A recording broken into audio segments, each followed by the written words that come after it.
ഛത്തീസ്ഗഡിൽ അറസ്റ്റിലായ മലയാളി കന്യാസ്ത്രീകളുടെ ജാമ്യാപേക്ഷ ദുർഗ് മാജിസ്ട്രേറ്റ് കോടതി തള്ളി. നാളെ സെഷൻസ് കോടതിയെ സമീപിക്കാനാണ് തീരുമാനം. കന്യാസ്ത്രീകൾ ദുർഗ് സെൻട്രൽ ജയിലിൽ തുടരേണ്ടി വരും. UDF എംപിമാരുടെ സംഘം ഇന്ന് ജയിലിലെത്തി കന്യാസ്ത്രീകളെ കണ്ടു. ആൾക്കൂട്ട വിചാരണയല്ലേ റെയിൽവേ സ്റ്റേഷനിലും പോലീസ് സ്റ്റേഷനിലും നടത്തിയത്? പോലീസ് ഒഫീഷ്യൽസ് നോക്കി നിൽക്കെ ഈ പെൺകുട്ടികളുടെ ബാഗ് മുഴുവൻ തുറന്ന് അടിവസ്ത്രങ്ങളടക്കം പരിശോധിക്കുകയും അതിനകത്ത് 2000 രൂപ കണ്ടപ്പോൾ ആ 2000 രൂപ സിസ്റ്റേഴ്സ് നൽകി നിങ്ങളെ വിലയ്ക്ക് വാങ്ങി മനുഷ്യക്കടത്തിന് വേണ്ടി കൊണ്ടുപോകുന്നതാണ് എന്ന് പറയണമെന്ന് അവരെ കൊണ്ട് മൊഴി പറയാൻ ഈ സിസ്റ്റേഴ്സിന്റെ മുമ്പിൽ വെച്ച് നിർബന്ധിക്കുകയും നിങ്ങൾ മൂങ്ങയെപ്പോലെ വായു മൂട്ടിയിരുന്നോളണം. സിസ്റ്റേഴ്സിനോട് ഈ ബജ്രംഗദൾ പ്രവർത്തകർ പറഞ്ഞതാണ്, നിങ്ങൾ മിണ്ടാൻ പാടില്ല, മൂങ്ങയെപ്പോലെ വായ മൂടി ഇരുന്നു കൊള്ളണമെന്ന് കൃത്യമായി കർശനമായി നിർദ്ദേശിക്കുകയും ഒക്കെ ചെയ്യുക എന്ന് പറഞ്ഞാൽ ആ ഒരു സമ്മർദ്ദത്തിനും നിർബന്ധത്തിനും വഴങ്ങിയിട്ടാണ് ഒരു കുട്ടി പെട്ടെന്ന് സ്ഥലം പറയാൻ കഴിയാതെ പോയപ്പോഴാണ് ഈ കൺഫ്യൂഷൻ ഉണ്ടായി. അതിന്റെ അടിസ്ഥാനത്തിലാണ് മൊഴി മാറി പറഞ്ഞു എന്നതിന്റെ പേരിൽ കേസെടുത്തിരിക്കുന്നത്. റോജി എം ജോൺ MLAയും സിസ്റ്റർ പ്രീതി മേരിയുടെ സഹോദരനും MP-മാർക്കൊപ്പം ഉണ്ടായിരുന്നു. എന്നാൽ MP-മാർക്ക് ആദ്യം കന്യാസ്ത്രീകളെ കാണാൻ അനുമതി നൽകാത്തത് അവിടെ പ്രതിഷേധത്തിന് ഇടയാക്കുകയും ചെയ്തു. എന്നാൽ ബൃന്ദ കരാട്ട്, ആനി രാജ എന്നിവരും LDF MP-മാരും ജയിലിന് മുന്നിൽ എത്തിയെങ്കിലും സന്ദർശന സമയം കഴിഞ്ഞു എന്ന് ചൂണ്ടിക്കാട്ടി കന്യാസ്ത്രീകളെ കാണാൻ അനുമതി നൽകിയതുമില്ല.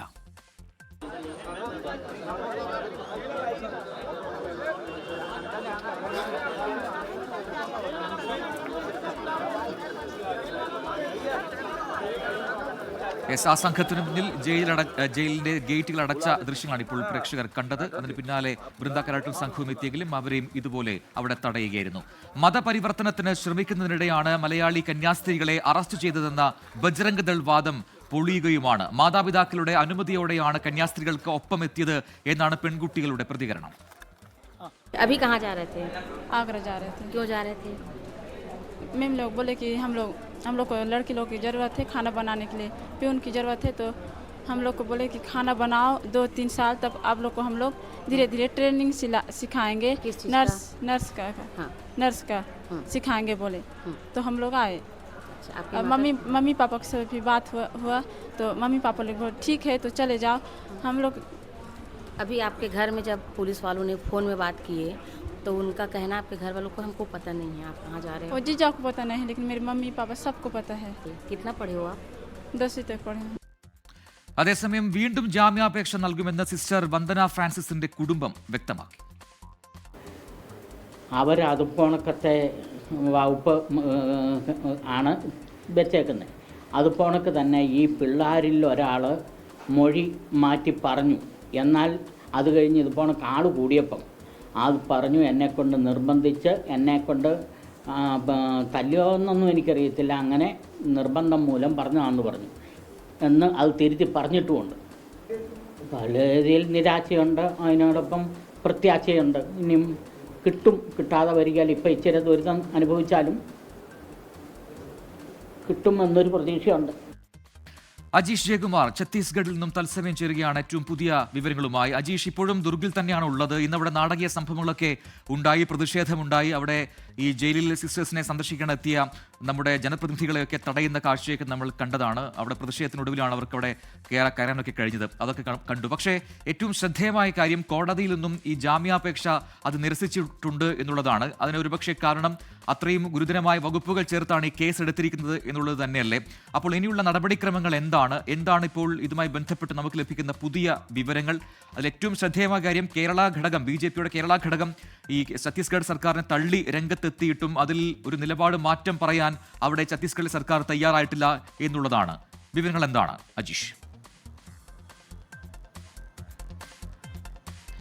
പ്രജന അത്യന്തം നാടകീയമായ സംഭവങ്ങൾക്കും പ്രതിഷേധങ്ങൾക്കുമാണ് കന്യാസ്ത്രീകളെ പാർപ്പിച്ചിരിക്കുന്ന ദുർഗ് സെൻട്രൽ ജയിൽ പരിസരം ഇന്ന് സാക്ഷ്യം വഹിച്ചത്. ഇന്ന് ഉച്ചയ്ക്ക് 12:30-ക്കും 12:45-നും ഇടയിലായിരുന്നു AICC പ്രതിനിധി സംഘത്തിന് ഈ കന്യാസ്ത്രീകളെ കാണാനുള്ള സമയം അനുവദിച്ചിരുന്നത്. ഇതനുസരിച്ച് അവർ വിമാനത്താവളത്തിലെത്തി നേരെ ഇവിടുത്തെ MLAയുടെ വസതിയിൽ വിശ്രമിച്ചതിന് ശേഷം 12:30-യോടെ ഇങ്ങോട്ടേക്ക് പുറപ്പെടാനായിരുന്നു തീരുമാനിച്ചിരുന്നത്. പക്ഷേ ഈ 12:30 ആകുന്നതിന് തൊട്ട് മുൻപ് അവർക്കൊരു അറിയിപ്പ് കിട്ടുന്നു, നിങ്ങൾക്കിന്ന് കാണാനുള്ള അനുമതി നിഷേധിച്ചു എന്നാണ്. പിന്നീട് അതിനുശേഷം ഈ അങ്കമാലി MLA റോജി എം ജോണും അവർക്കൊപ്പം ഉണ്ടായിരുന്നു. MLA ഈ ജയിൽ സൂപ്രണ്ടിനെ നേരിട്ടെത്തി ഒറ്റയ്ക്ക് കാണുന്നു. ഒറ്റയ്ക്ക് കണ്ടപ്പോൾ ജയിൽ സൂപ്രണ്ട് പറഞ്ഞത് മുകളിൽ നിന്നുള്ള ഒരു സമ്മർദ്ദം, ഈ സമ്മർദ്ദമുണ്ട്, അതുകൊണ്ട് നിങ്ങൾക്ക് ഇപ്പോൾ കാണാൻ കഴിയില്ല, അതിൻ്റെ പ്രവേശനം അനുമതി നൽകാൻ കഴിയില്ല എന്ന് ജയിൽ സൂപ്രണ്ട് പറയുകയായിരുന്നു. പിന്നീട് റോജി എം ജോൺ തിരിച്ചു പോവുകയും MPമാരടങ്ങുന്ന സംഘം 4 MPമാരുണ്ടായിരുന്നു. 3 പേർ കേരളത്തിൽ നിന്നുള്ളവരാണ്. NK പ്രേമചന്ദ്രൻ, ബെന്നി ബഹ്മനാൻ, ഫ്രാൻസിസ് ജോർജ് അടക്കമുള്ളവരാണ്.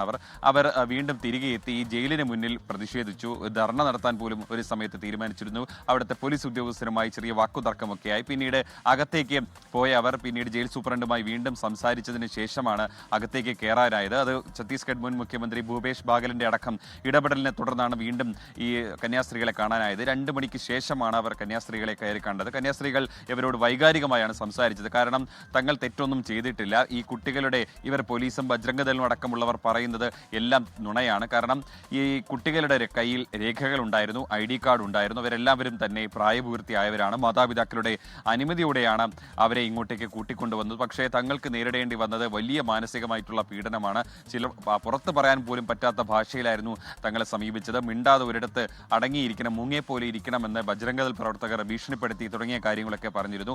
ഇതിൽ ഒരു പ്രീതി മേരി എന്ന സിസ്റ്ററുടെ സഹോദരനും ഈ സംഘത്തിനൊപ്പം ഉണ്ടായിരുന്നു. ബൈജുവും അവരോടൊപ്പം സംസാരിച്ചു. ബൈജുവും തിരിച്ചിറങ്ങിയ മാധ്യമങ്ങളോട് പ്രതികരിച്ചത് വളരെ വൈകാരികമായിട്ടായിരുന്നു. അതിനുശേഷം 4 മണിയോടെയാണ് ഇടത് MPമാരുടെ സംഘവും ഇവിടെ എത്തിയത്. ബൃന്ദാക്കാര, ടാനി രാജ അടക്കമുള്ളവരും ആ സംഘത്തിലുണ്ടായിരുന്നു. അവർ പക്ഷേ ഈ അകത്ത് കയറി ജയിൽ സൂപ്രണ്ടിനോട് സംസാരിച്ചെങ്കിലും 2 മണി കഴിഞ്ഞു, ജയിൽ സന്ദർശകരെ കാണാനുള്ള സമയം കഴിഞ്ഞുവെന്ന് പറഞ്ഞുകൊണ്ട് അവരെ തിരിച്ചയക്കുകയായിരുന്നു. പിന്നീട് ഈ ജാമ്യാപേക്ഷ തള്ളി എന്നുള്ളതാണ് ഏറ്റവും പ്രധാനപ്പെട്ട കാര്യം. ഗുരുതരമായ വകുപ്പുകൾ ചുമത്തിയത് കൊണ്ടാണ് തള്ളിയത്. അതിനുശേഷം ഇനി നാളെ സെഷൻസ് കോടതിയിൽ അപ്പീൽ നൽകാനാണ് തീരുമാനം. യെസ്, അജീഷ് ജയകുമാറാണ് ഛത്തീസ്ഗഡിലെ ദുർഗിൽ നിന്നും വിശദാംശങ്ങൾ നൽകിയത്.